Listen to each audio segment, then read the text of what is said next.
live, excuse me. We were looking at footage there from that compound Jennifer was just talking about, where something has been burning. Big fire there after the raid that took the life of Osama bin Laden. Possibly it is the remnants of that U.S. helicopter that apparently crashed onto or into the compound itself. When a bird like that goes down, the U.S. military blows it up almost as quickly as it can, because they don't want enemies to get hold of our sensitive encryption radios, other technology that flies with Navy SEALs.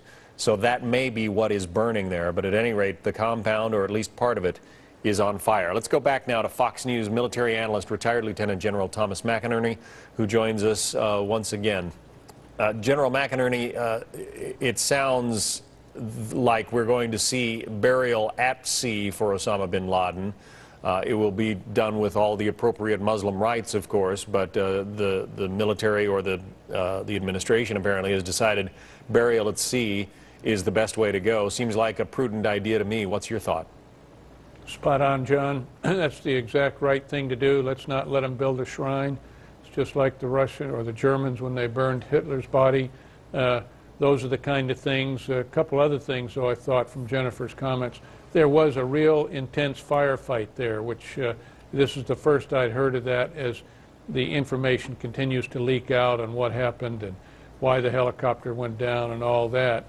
So again, high plaudits, great credit for that team that executed that operation. It was flawless, and someday there's going to be a great book on it. Yeah. And we need to again compliment those people for the fantastic job that they have done. Really incredible. Apparently they spent a week or so training, and again, we don't know how much, whether they built a replica of the compound, but they spent a week training, thinking that this day would come, and it did come, and they pulled it off absolutely flawlessly, or so it would seem. Oh, they did, John, and as was talked about earlier with General Bob Scales, is these guys are always executing these night raids at different locations. They have done a marvelous job. They're the best of the best that we've ever had, or that anybody has ever had, because they get a lot of practice.